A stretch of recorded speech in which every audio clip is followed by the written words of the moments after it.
as a writer, you're a pro C. You're a professional creator. That's what you do. Now, most of us don't make it to the eminent stage, but still your business is really the business of creativity. Welcome to the Become a Writer Today podcast with Brian Collins. Here you'll find practical advice and interviews for all kinds of writers. Would you like to find better or more creative ideas for your articles, books, or stories? Because that's what we're going to cover in this week's episode, where I interviewed the creativity consultant and author, Dr. Roger Firestien. The creative process has always been something that's fascinated me. In fact, one of my favorite stories about creativity involves the children's author Roald Dahl. And he was one of my favorite authors when I was a child. And there's a great story about Roald Dahl when he was stuck in traffic. He thought of a breakthrough for a story he was working on. And when he looked around the car for somewhere to write down his idea, he couldn't find any pen or paper or pencils. So what did he do? Well, he got out of the car in the middle of traffic, not something I'd recommend, and he wrote into the dirt in the car the words chocolate. And that story later became Charlie and the Chocolate Factory.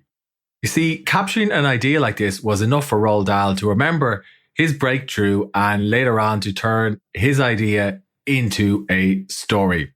It's for that reason that many writers and creative people bring a pen and paper with them when they're out and about, because they know they might think of a creative breakthrough when they're away from their manuscript or the computer or the blank page. And of course, you don't need to write your ideas into the dirt in your car these days, because you can simply use an app on your phone. You can open up the Notes app on iPhone, which is what I use a lot these days, or you can dictate it to yourself using the voice recorder on your phone as well. I remember when I was struggling with a particularly difficult chapter in The Art of Writing a Non-Fiction book, and I went out for a long run around a park near where I live, and I was in the woods surrounding the park, and I suddenly thought of a good angle for the chapter in question. So I stopped running and started dictating into my phone, and I was there dictating into my phone about a Stradivarius violin, which is something I talk about in the book, when a woman walking a dog came around the corner, and I must have looked pretty strange standing there in the mud shouting about violins into my phone. But it didn't really matter, because that was enough for me to go back to my desk and finish out the chapter in question. So I'd always recommend keeping a notepad and pen or pencil with you when you're out and about. You could keep it in your car, you could keep it in the kitchen. My editor even sent me one that I can attach to the shower door in the shower. So it's definitely something that's useful if you're worried about missing an idea. And of course, if you're stuck, you can use your phone too. And there's certainly nothing wrong with using your phone, but I still think there's a little bit more value in writing ideas down on a piece of paper. They feel a little bit more concrete. And of course, you can always move them to a digital tool like Evernote and so on later on. I talked there about what I do when I'm looking for creative ideas. And one of my favorite hobbies or pursuits is long distance running, because long distance running is a lot like writing in that you've got to focus for an extended period on one thing. And you've got to break down what can seem like an insurmountable goal, like running 10 or 20 miles, into much smaller milestones. And if you think about it, that's a lot like writing a book, because writing 60 or 70,000 words is very off-putting. But if you break that down into smaller milestones, like writing 5,000 or 1,000 or even 500 words, that can feel a lot more manageable. Other things that I like to do when I'm feeling uninspired or blocked includes going to a nearby CrossFit gym where, I work on strength training and weights. And again, I find doing something physical is completely different to writing. And when I do something physical, it changes how I think. And later on, when I sit down at my desk, I feel more energized and refreshed. And of course, there are times when you just need to stop working altogether, because sitting in front of your computer or your manuscript and forcing an idea to come isn't always productive or effective. Sometimes it's far better to get up and do something that's completely unrelated to whatever you're working on or struggling with. It could be something easy like housework, or it could be something enjoyable like spending time with your friends or family, or it could be something that involves a different side of the brain like administrative work, or looking at your analytics if you're running a blog, or even just paying your tax bills if that's something that's been bothering you and that's at the back of your mind when you're trying to write a difficult first draft. I know I talked there about some of the hobbies that I like to spend time on, such as long distance running and CrossFit. And I realize they're not for everybody, but I certainly recommend, incorporating long walks into your day. In fact, one of the most famous writers who talks about the benefits of long walks is the humorist David Sedaris. And he's known for walking for hours around the town where he lives in the UK, picking up trash. And he's picked up so much trash that they've even given him an award for it. But he's also said that going on long walks, picking up trash, gives him time and space to think for the colourful pieces that he's working on. So there's a few approaches you can use when you feel uninspired or blocked. Now, one man who uses a novel approach is the creativity consultant and author, Dr. Roger Firestien. In fact, when he's feeling blocked, Roger likes to travel to a farm a couple of miles from his house and work on the farm and drive a tractor. And he says when he's up on the tractor, he feels a lot more open-minded and he feels a lot more engaged, and he's more likely to think or come across a breakthrough for whatever it is that he's struggling with. Roger is also a senior faculty member at the Internal Centre for Studies in Creativity at Buffalo State College. And his new book is called Create in a Flash, A Leader's Recipe for Breakthrough Innovation. And in the book, he provides a number of different creative techniques for entrepreneurs, for business people, for executives, for writers, for artists, and for anyone who wants to find more inspired ideas and push through those moments of block that I talked about. There's a lot we cover in the interview, including how creativity can work for writers, why it's important to force connections between different and seemingly unrelated ideas, what you should do if you feel blocked or uninspired, and what his writing routine for books like this one looks like. I started by asking Roger about his new book, Create in a Flash, and why he decided to write it in the first place. Well, the reason why I wrote Create in a Flash, A Leader's Recipe for Breakthrough Innovation, is a story kind of about my father. My second book that I wrote, called Leading on the Creative Edge, came out about 20 years ago. And I gave it to my dad, and my dad is a farmer, or was a farmer. He passed away a number of years ago. And so he's reading the book, and I said, Dad, how do you like it? And he said, well, I read the first 25 pages and I fell asleep. Where are the pictures? And so the thing about my dad was he was a farmer. He was visual. I mean, he could plant corn rows that were so straight. If you were a good shot, you could shoot an arrow right down him and not hit anything. And so the idea of the format of Create in a Flash is to have a beautiful book. Half of it is actually pictures that illustrate the whole concepts that are there. And I really wanted to have something, after being in this business for about 40 years, and I'm in my early 60s, I really wanted to say something about the field. And I wanted to present it to people in a way that's not so lofty and academic as sometimes happens with this field, but for anybody to use. The other reason why I wrote it is because the format is you can pick it up, you can read a couple of pages, as you probably have experienced, and get some value out of it and put it down. But as I was writing the book, I didn't want it to be a training manual, because I've written a number of training manuals in my time. And so with the book, we have about 20 videos that actually show you how to do the techniques in the book, show you how to conduct an idea generating session, show you how to do a problem clarification session. And so that's the reason why I wrote it. The other reason why I wrote it, it's interesting. I was doing a bunch of work on my house, and I put new windows in and replaced the windows that were 70 years old. I put a new driveway in. And I wrote in my journal on September 1st, 2018, now that I've done all this stuff, I think I'll write a book. And 1 year and 19 days later, we had the launch party at the Buffalo Science Museum, where we had about 200 people and launched the book. So that was that. And I put together an art director, an editor, and it was, I have to tell you, Brian, it was one of the most fun, creative experiences that I've had my entire career. That's good to hear. Yeah, it definitely is a very visual book. And what struck me when I was reading it before our interview is how I was able to dive into a couple of chapters and pull out some nuggets almost by scanning what was on the page. Whereas I agree, from some of the other creativity books I've read, they can be very academic and serious. Yeah. And creativity is fun. I mean, creativity is the highest function of being human. And so why make it so serious, and why make it so theory laden? Although everything in Create in a Flash is based on a rigorous scientific theory and research, but it's presented in a way that's fun, that's whimsical. And I wanted people to turn the page in the book and be delighted. So yeah, that's the rationale behind it. So you say creativity is fun and whimsical, and in the book you offer a couple of different definitions of creativity. But what do you see creativity as? Well, there's a couple of things around that, Brian. First, one of the definitions that I like is by my friend, the late Dr. Morris Stein. And he said that creativity is the production of something that is novel and useful. So creativity is the production of something that is novel and useful. So making something novel and useful. So it's great to have an idea, but you also have to produce it. It also has to be manifest. Now, that's one way to look at creativity. But oftentimes when we think about creativity, there's some myths around creativity. And one of the things that I find that, when I talk to people, the common response is, well, I'm not creative. And so there's actually what we call the 4C model of creativity by the number of my colleagues came up with, Kaufman and Bagetto. And they look at creativity as 4 aspects. One is the big C creativity. Now, that's the eminent creators, the Marie Curies, the Mozarts, the Helen Kellers. Then there's the little C creativity. And that's the kind of creativity that we do every day. So it's finding a way to fix a piece of machinery on the farm with wire and duct tape, or making a delicious meal out of the leftovers in the refrigerator. That's small C creativity. Then there's mini C creativity, which is the creativity comes when you're learning something or when you just get a breakthrough. And then there's pro C creativity, which is professional creativity. And these are professional creators, but they haven't reached the eminent stage yet. So 1, creativity is novelty that's useful.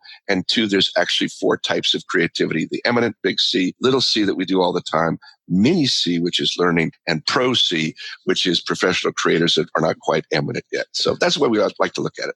So those 4 examples make sense to me, but I'm just curious about the 4th one, Yes. Professional creators who are not eminent. Is that right? Yeah, and that would be like the musician who composes or writes new musical arrangements, the art director who illustrates books, interior designers who make house beautiful, a college professor that finds new ways to instill creativity into their lessons. So your job is, as a writer, you're a pro C. You're a professional creator. That's what you do. Now, most of us don't make it to the eminent stage, but still your business is really the business of creativity. Pro C, yeah. Who would be eminent? Are we talking about classical yes, writer? The classics, sort of like, a classical writer, name some of your, Shakespeare would be eminent, a writer. What are some of your favorite writers would be eminent writers? Would Stephen King be an eminent writer? You know what? I think so. Yeah, absolutely. Yeah, because he's reached a prominent level. You certainly characterize him as creative, and, he's going to be around for a while. So yeah, I think that would probably be a good analogy, Brian.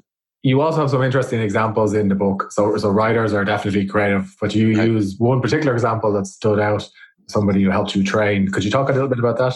Oh, so we're talking about trainers. Okay. So I'm making an analogy in the book. And so if we want to talk about this a little bit. So when you do a group creativity session, it's important to have clearly identified roles in the group. One is the client. This is the person that owns the challenge. The second is the resource group. And this could be 5 to 7 people that you bring in to use this creative problem solving process that we can talk through in a minute to help the client move from a goal or a wish or a challenge, redefining the problem, generating ideas, evaluating those ideas, then putting those ideas into action. So a resource group to help you to come up with that input. And then the role of a facilitator. And the facilitator is essentially the person who manages the creative process when you're working with a group. So they help the group get warmed up. They help they guide the group through identifying what the problem is. They guide the group on helping to select ideas. And so it occurred to me that a facilitator is very much like a fitness trainer. So I actually was talking with my fitness trainers about this. And so if you take a look at what a fitness trainer does, well, they design an exercise program. A creative problem-solving facilitator designs the innovation session. A fitness trainer manages the fitness process. A creative problem-solving facilitator manages the creative process. A fitness trainer keeps the client on track, and a CPA or creative problem-solving facilitator keeps the group on track. A fitness trainer knows the exercises inside and out, and a creative problem-solving facilitator knows the creative process inside and out. Now, the key about that is, I had some fitness goals, and could I have gotten to them by myself? Well, it's probably pretty unlikely because I haven't done so well so far. So I bring in a trainer to help to keep me on track. And if I follow that process, I'm going to increase my fitness, my stamina, my energy, lose weight. All I have to do is follow the process that the trainer lays out. And that's the thing about the creative process that we talk about in Creating a Flash. Really, all you have to do is follow this creative process that the facilitator will help you to keep on track with, and you're going to get some breakthrough ideas. And the creative process that we talk about in here has been researched for over 60 years. So what advice would you give to somebody who's looking for that coach or that trainer or that instructor? Well, the advice I would give is I would give them the advice of get somebody who's trained in the creative problem solving process. We do that over here at the Center for Applied Imagination at SUNY Buffalo State, where we have a master's degree in creativity and change leadership. So I actually train people to lead this creative problem solving process. So one, get somebody who's trained in leading the creative problem solving process. Two, somebody that has some good group facilitation skills. And here's the main thing, Brian. The facilitator is not the leader of the group. Oftentimes, what tends to happen is that you have a business problem where you have a meeting that's going on and the group leader or the boss runs the session. Well, unfortunately, what tends to happen is that just really screws up the group dynamics there, because the boss is not only boss, but he has investment in what the outcome of the session is. So we recommend that the facilitator be what we call content neutral. In other words, all they do is manage this creative process, manage the redefining of the problem, manage the generating of ideas, manage the implementation plan of those ideas, but they don't contribute to the content of the session. That's the job of the boss. That's the job of the people in the work group. And that's the thing that really makes this distinct, that really the facilitator has these skills to be able to ask the appropriate questions, to keep the group on track, to keep them moving forward in a creative process, just like a fitness trainer has the skills to keep me on track with my fitness program. I certainly agree. A fitness trainer will help you find and fix errors in your training. That's not possible alone. And that actually brings me to another question. So you talked there about a group setting. Mm-hmm. A couple of years ago, I was in working as a copywriter within a marketing agency, and we had these group brainstorming sessions. Yes. And at the time, I thought they were great. But then after several of them, I realized that one person was just writing down all the ideas, his ideas at the end. And it was more just a box ticking exercise. And I got quite frustrated with the whole process. And I didn't work with the agency anymore. So what I'm getting at is how can somebody who struggles with creativity in a group setting manage moments like that? Well, there's a couple of things that are going on there. There's a lot of dynamics there. First off, if you're going to do a creativity session from a leader's perspective, make sure that you want creative ideas, right? Make sure that you are willing and open to some more ideas, to the ideas that the group is wanting to come up with. So we recommend that you have some ownership of the problem, you're motivated to work on it, and you really want to use some imaginative thinking. Essentially what was going on in there is like you were kind of being used. It's like, yeah, let's get those ideas out there, but I'm going to pick the ideas that I want anyway. That's inappropriate use of this process, right? And so when we go into a session, we make sure that the boss, usually who's the person who's going to have to direct the implementation of this, the boss is willing to come up with some new ideas, that wants to see some new approaches, right? And so in that way, we were able to say, hey, look, you said you wanted some new ideas. Why are you just taking your ideas that you've come up with? Now, the other thing that goes on is we use a technique called brainstorming with Post-its, which you're probably familiar with.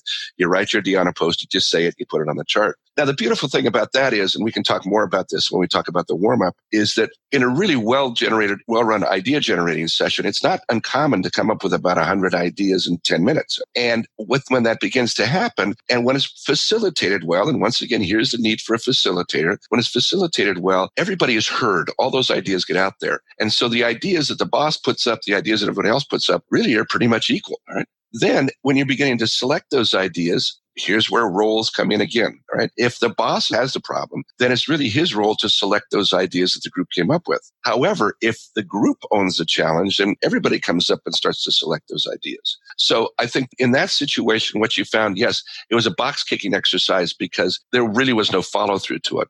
The other thing that we talk about too is that when you're looking at doing some idea generating or using creativity in a group, most of the time needs to be spent on selecting those ideas, not in generating those ideas. So say you have an hour session with a well-trained group, you can take the first 10 to 15 minutes to generate, 75, 100 ideas, and then the remaining time to select those ideas, to sort them and refine them. Oftentimes what tends to happen is people get it backwards. They spend all this time generating these ideas, and then they have 5 minutes left, and they say, well, let's just pick the ones that look good.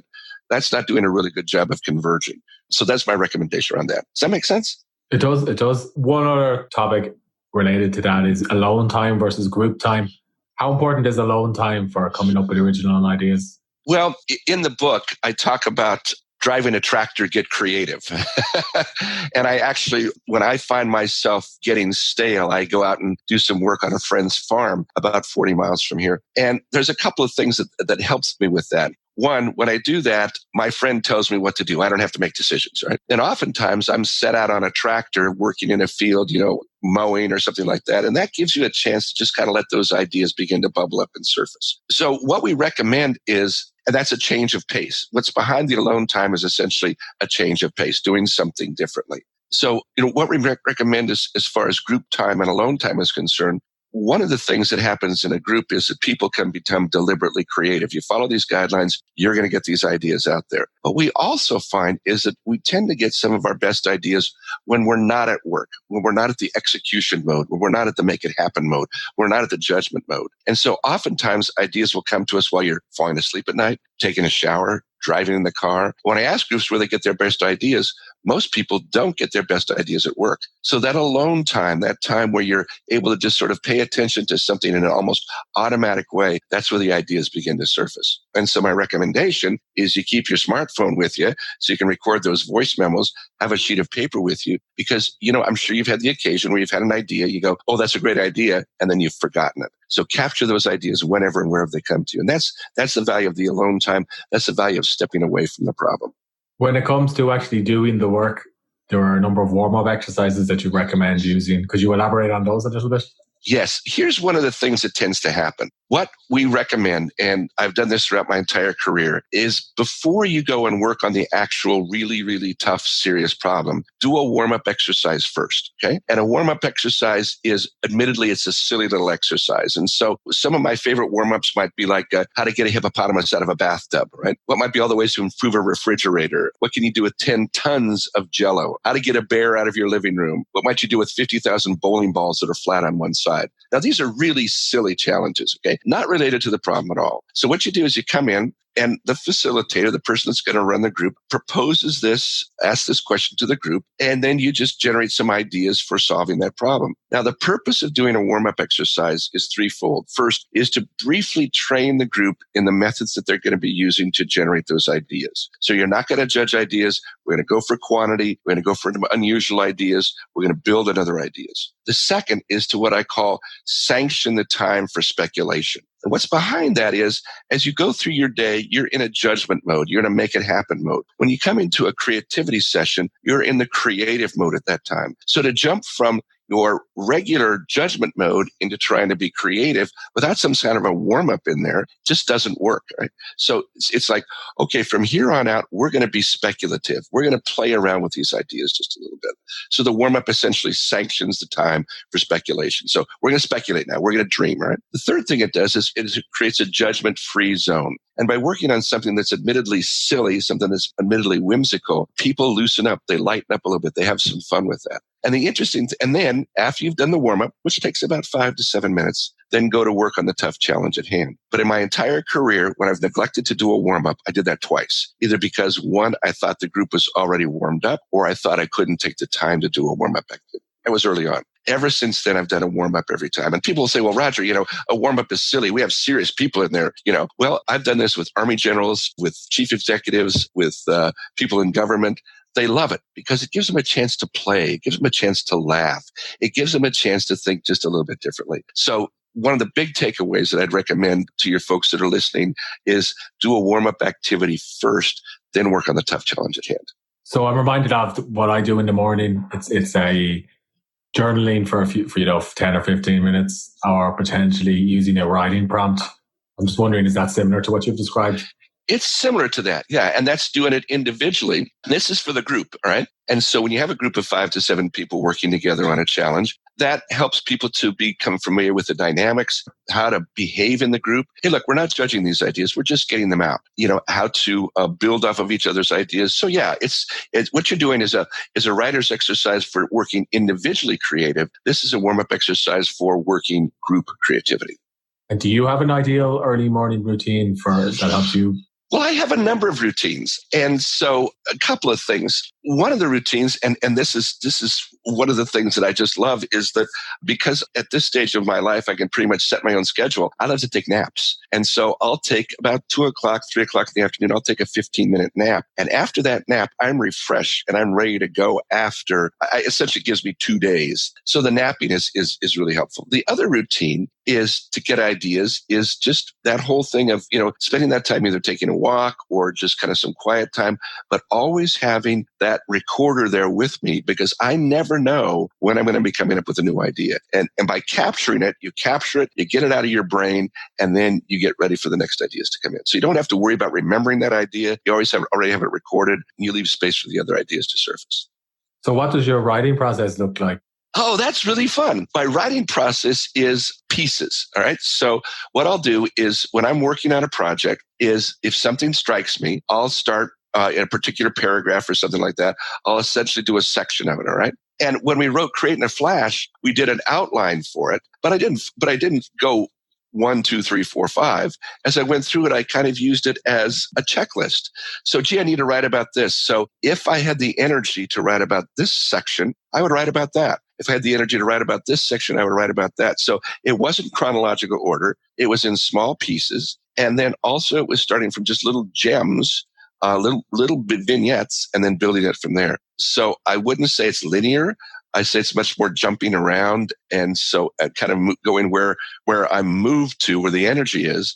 And then as the book begins to finish up, then whatever the holes I need to fill in, and work it from there. I also work with a very good editor. And so when we did this book, it was a collaborative process that I would begin to get my thoughts out. And then I had sort of that freedom to say, Heather's the editor's name. Heather, why don't you take it from here and see if you can polish it out just a little bit more? And we go back and forth that way. So it's pieces, and then it was collaboration.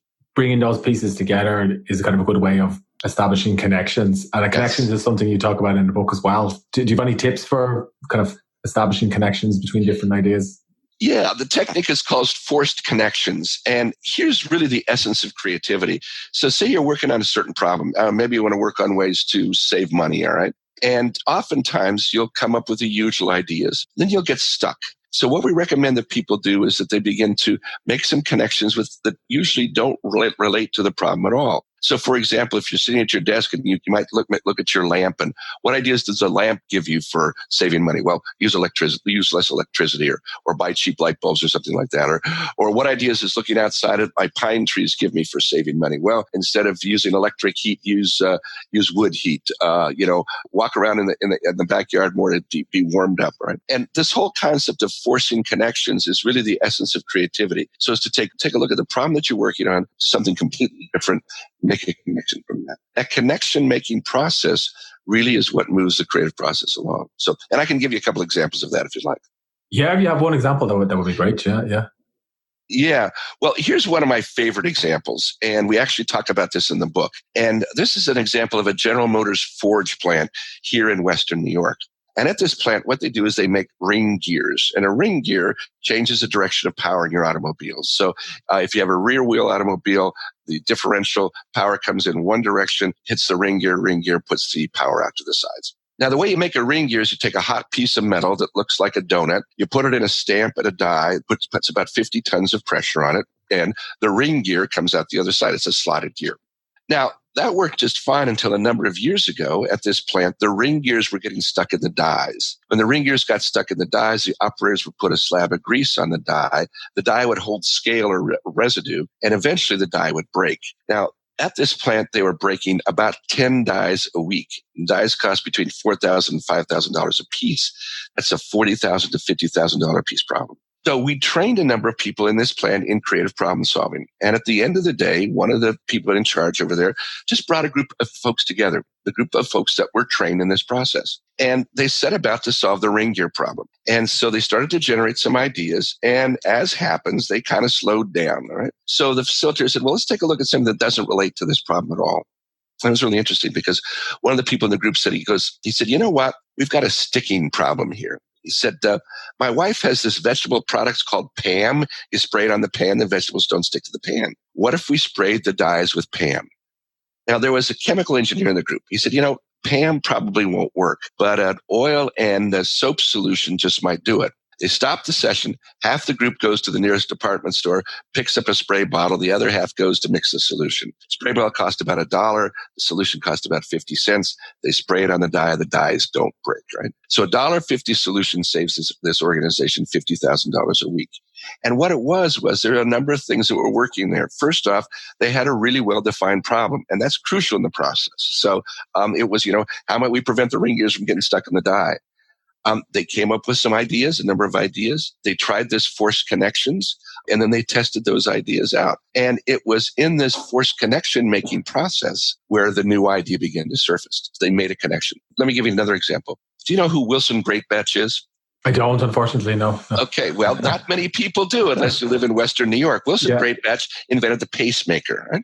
And he has some wonderful things to say about failure and learning. But I had the opportunity to meet Dr. Greatbatch and interview him a couple of times before he passed away. And it's my understanding from our conversations that the inspiration for the pacemaker was a hazard flasher on the side of a road where you're at a construction site. So Dr. Greatbatch is coming back from this meeting where he'd been working on this pacemaker concept. He sees this flasher and he makes the connection with the flasher and the electric flash in the pacemaker. And that was one of the insights that led him to develop the pacemaker. And so we're always making connections. What we can do in the creative process is we can make those connections deliberately. So when you're working with a group, we recommend that you have some pictures with the group. And we use little picture cards. And we use 4 categories. We use people, we use nature, we use machinery, and we use food. And so when you find yourself slowing down, just take a look at those pictures, see what ideas one of those pictures might give you to get the process going again. Now, the idea that you get from the picture might not be the breakthrough that you're looking for, but what it does do is it gets the idea generating process flowing again. And that's my go-to tool for creativity and coming up with new ideas. So just to stop you there, the pictures that you use, do you have 4 pictures?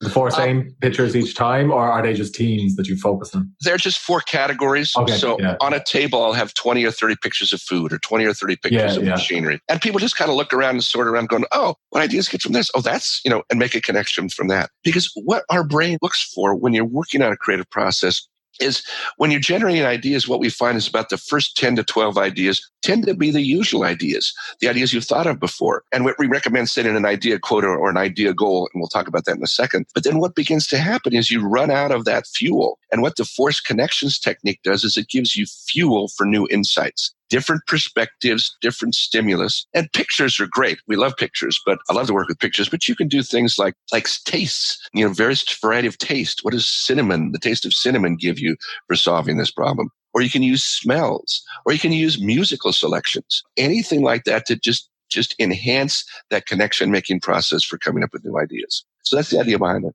Oh, I like that. I'll have to work that into my process. Yeah, and it's really simple, and it's really, really fun. And when we're working with groups, these groups just light up because it's like, wow, I never thought about that before, making those connections. So it's blast, yeah. And finally, you just talked there about idea goals. So what's an idea goal? And So here's the idea behind that, Brian. What we recommend is when you're working with a group, you set an idea quota.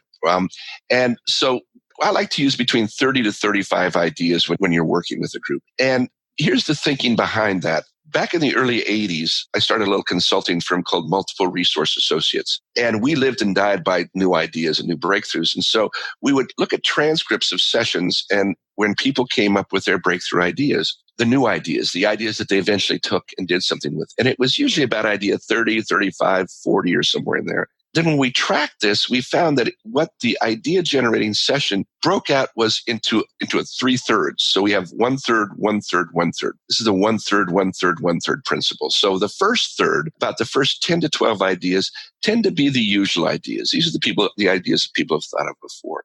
The second third, from idea 12 to like 20 or 25 or so, tend to be the kind of the wacky, the crazy, the ridiculous ideas. What happens there is people have exhausted their usual associations, and then they get a little crazier. They loosen up a little bit more. Now, the third at idea 30 to 35, that's when the new insights come. So people have taken the original stuff, the kind of wacky ideas, began to make some combinations from that. And that's where you hit the pay dirt. That's where you're really coming up with some new ideas. Unfortunately, what tends to happen is people will generate 10 to 12 ideas. And if you're just generating 10 or 12 ideas, you're not getting creative. All you're doing is getting those ideas out that are already running around in people's heads. creativity comes in the stretch. The innovation comes in the stretch. So when you give a group a goal to work for, they'll hit 30 to 35 ideas. Oftentimes they'll do more than that, but it gives them a target for where to go. And you're pretty well assured that you're going to get a new insight in there. Yeah, you've kind of reminded me of, so I set goals around how many articles I'll write or the amount of hours I'll spend working on one particular project, like a book chapter. Yes. Do they sound like idea goals, or is there any way I can improve those? Well, I guess there's a couple of things. If you take a look at an artist's sketchbook, a good friend of mine is an artist. She has hundreds and hundreds and hundreds of sketches that she uses for her raw material. So I guess what I would recommend is coming up with just a variety of different small little vignettes of ideas and stretch from there as far as writing is concerned, and just not judging them. So the big thing is when you're working by yourself, set out the problem, state the problem in a way that can be solved using words like how to or how might, and then just whatever comes to mind, get it out. But to your point, what I'd recommend now as I'm thinking about it is to say, okay, I'm going to sit down and I'm going to generate 20 ideas for the story. I'm not going to judge them. Whatever comes to mind, I'm just going to get it out. And as you go through that, you might find that you're going to get stuck. And so that's when you look out your window. That's when you pull out a picture of something. Use that to help you to create some new ideas from that. So that's a great way to work individually. So does that make sense? It does, yeah. Yeah, I reminded of, there's another author, James Altucher, who recommended writing down 10 ideas every day. Yeah. I suppose a practice I used to follow, but I haven't done much recently. And the thing is, you can make it quick and say, okay, I'm going to write down 10 ideas, but I'm going to do it in 2 minutes. All right? Yeah. Because it's easy for you to come up with 10 ideas in 2 minutes or 3 minutes. And the key behind that is to not judge. Just, we talk about, in your example, we use the writer's mind and the editor's mind. The writer's mind is, coming up with all these ideas and these concepts and just getting things out, freewheeling. All right. The editor's mind is once you've got those concepts out, then going through and editing it and refining it. So writer's mind first, then the editor's mind. Oh, I like that. So when is the book out, Roger? The book is out now. All right. Great. And it's available on Amazon. It's also, Creating a Flash, a Leader's Recipe for Breakthrough and Innovation on Amazon. Also, you can get it from my website at rogerfirestien.com, Firestien. And as I mentioned earlier, Brian, there are 20 videos that accompany this that actually show you how to do an idea generating session, a forced connection session, a warm-up session. And as you go through the book, the videos are indicated with little video icons. And in the back of the book, we have what we call video cooking lessons. We're using the analogy that this is a recipe for innovation. If you follow the recipe, you're pretty sure to get the innovation. And to play around, to continue with that analogy, we call these your video cooking lessons. So it's how to clarify the problem, how to select the best problem, how to do a warm-up. And you actually see me facilitating a group working on a real challenge, working through this entire process. So you can use it to stand alone. You can also use it as a training program in an organization or in a university or in a business. And also there's about 10 downloadable PDFs that are free. So whether you buy the book or not, you can always take a look at the videos for free and take a look and use those to help you with your creative efforts. That's a lot of great resources for readers. You're certainly over-delivering. Well, the thing is, Brian, I've been in this business a long time. And unfortunately, as happens when you have a field that's as popular as creativity or innovation, you get people in there that have maybe read a book on innovation or gone to a conference and declare themselves an expert. I want to and do not real good work. I want to get stuff out there that's good work that people can use. It can be a good model for folks. And so, yes, take it, use it, and it's all in the effort to make the world a little bit better, a little bit more creative place. And so I'm really happy to do it. It was great to talk to you today, Roger. Brian, my pleasure. I hope you enjoyed this podcast episode. If you did, please leave a rating on the iTunes store. And if you want to accomplish more with your writing, please visit becomeawritertoday.com/join and I'll send you a free email course. Thanks for listening.